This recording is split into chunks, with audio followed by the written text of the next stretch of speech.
बादशाह अकबर बहुत हंसमुख और मजाकिया स्वभाव के व्यक्ति थे।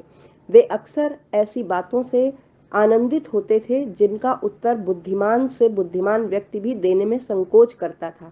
बादशाह अकबर को पहेलियां पूछने का बहुत शौक था। अकबर की अधिकतर पहेलियों का उत्तर बीरबल के पास ही होता था। सही अर्थों में बीरबल के पास ही बादशाह अकबर की पहेलियों के उत्तर होते थे।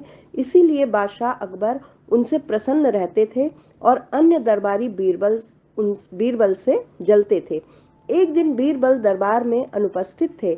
ऐसे अनुकूल समय में सभी दरबारी बीरबल के खिलाफ बादशाह अकबर को भड़का रहे थे, उनकी निंदा कर रहे थे। बादशाह अकबर को बीरबल की निंदा उचित नहीं लग रही थी, क्योंकि वे बीरबल से स्नेह करते थे। अतः बादशाह ने अपने दरबारियों से कहा, तुम सभी बेवजह बीरबल की निंदा कर रहे हो। वास्तव में बीरबल तुम सभी उपस्थित दरबारियों से काफी चतुर व बुद्धिमान है।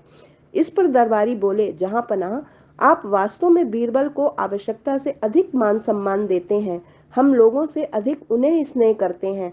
आपने एक हिंदू को बेमतलब सिर पर चढ़ा रखा है।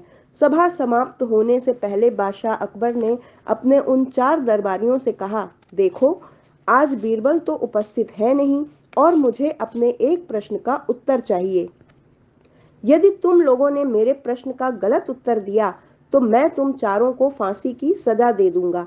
इतना सुनते ही वे चारों दरबारी घबरा गए।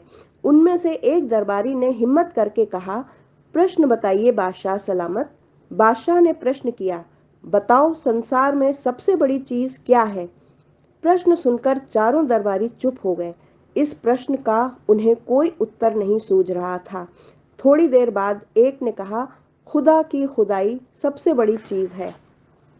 दूसरे ने कहा, बादशाह सलामत की सल्तनत सबसे बड़ी है। उनके अटपटे उत्तर सुनकर बादशाह ने कहा, भली भांति सोच समझकर उत्तर दो, वरना मैं पहले ही कह चुका हूं कि तुम लोगों को फांसी पर चढ़वा दिया जाएगा। तीसरे दरबारी ने डरते हुए कहा, बादशाह सलामत, हमें कुछ दिनों का समय दिया जाए। बादशाह बोले, इसमें मुझे कोई ऐतराज नहीं है। मैं तुम लोगों को 1 सप्ताह का समय देता हूँ। बादशाह का आदेश सुनकर वे चारों दरबारी दरबार से मुंह लटकाए बाहर निकल आए। फांसी के नाम पर उनके चेहरों पर हवाइयां उड़ रही थीं। 6 दिन बीत गए, लेकिन उन्हें कोई उत्तर नहीं सूझा। अंत में हार कर उन चारों ने आपस में सलाह की कि इस प्रश्न का उत्तर केवल बीरबल ही बता सकता है।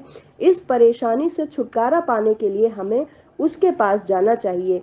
यह निश्चित करके वे चारों बीरबल के पास पहुंच गए। उन्होंने बीरबल को विस्तार से पूरी घटना बताई और हाथ जोड़कर उनसे प्रार्थना की कि वे उनके प्रश्न का उत्तर बता दें।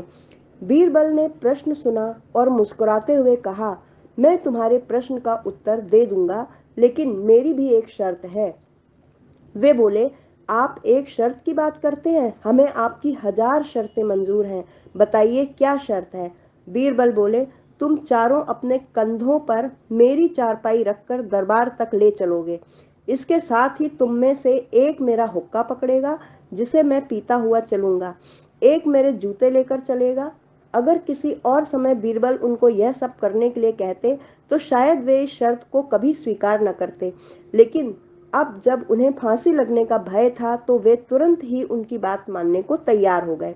उन्होंने वैसा ही किया जैसा बीरबल ने कहा था। वे चारों अपने कंधों पर बीरबल की चारपाई उठाए, उनका हुक्का और जूते लेकर दरबार की ओर चल दिए। बीरबल मजे से हुक्का पीता हुआ चला जा रहा था। रास्ते में लोग आश्चर्य से इस अजीब दृश्य को देख रहे थे। उन्होंने जाकर बीरबल की चारपाई को दरबार के बीच रख दिया। बीरबल ने चारपाई से उतरकर कहा, बादशाह सलामत, आपको अपने प्रश्न का उत्तर मिल गया होगा। संसार में सबसे बड़ी चीज है गर्ज। बादशाह अकबर बीरबल का यह उत्तर सुनकर मुस्कुरा उठे। दरअसल वे इन चारों दरबारियों को सबक सिखाना चाहते थे।